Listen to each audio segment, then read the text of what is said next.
So much on the coronavirus front, both at home and abroad today. First up, as I foreshadowed yesterday, there will be an international investigation. Apart from all the other nations, China saw the writing on the wall and has rolled over too. But as I warned, it's doubled down on its retaliation against Australia. It's slapped that steep tariff on Aussie barley. This is nasty and unfriendly. But we're going to have to deal with that until they relent, either because we smooth things over or they run out of beer. It's tough and unfair, but that's what it's like dealing with a bully. And Scott Morrison has done Australia and the world a favour by standing up on this. Of course, China has scoffed at Australia's role and laughingly it's told the world about how accountable it's been. All along, we have acted with openness, transparency and responsibility. We have provided the information to the WHO and relevant countries in the most timely fashion. Absolute tosh, of course, but whenever China needs support, there's one side of politics here where there'll always be someone willing to give it. Victorian Labor Treasurer Tim Pallas has pinned the blame not on Beijing, but on us. All I can say is that I don't suppose would come as a surprise to anybody that this was the consequence of the way that the federal government had conducted themselves. This is what we call victim blaming. We were asking for it, says Pallas. Why do so many politicians find it so hard just to be on Australia's side, or the side of common sense? In the US, Donald Trump has written to the World Health Organization, which will oversee any pandemic investigation. The US president detailed their failures in alerting the world to the pandemic or standing up to Beijing.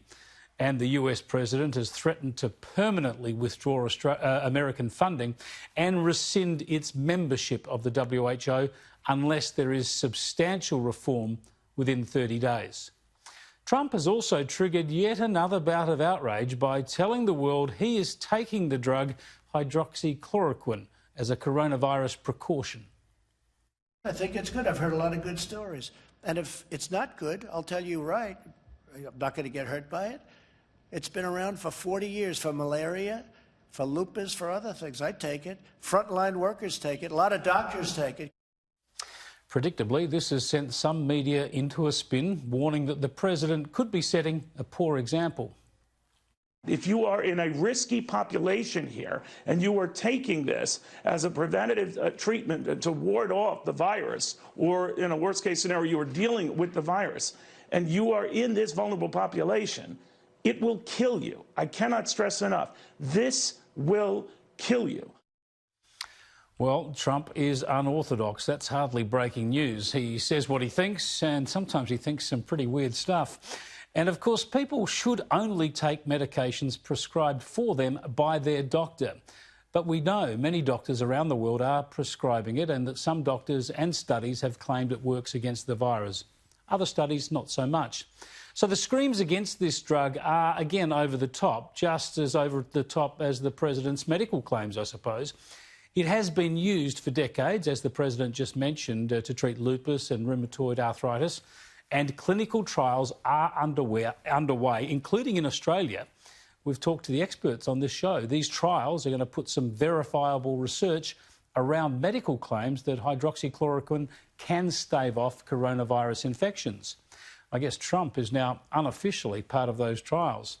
But obviously, don't follow him or anyone else. Follow the advice of your doctor.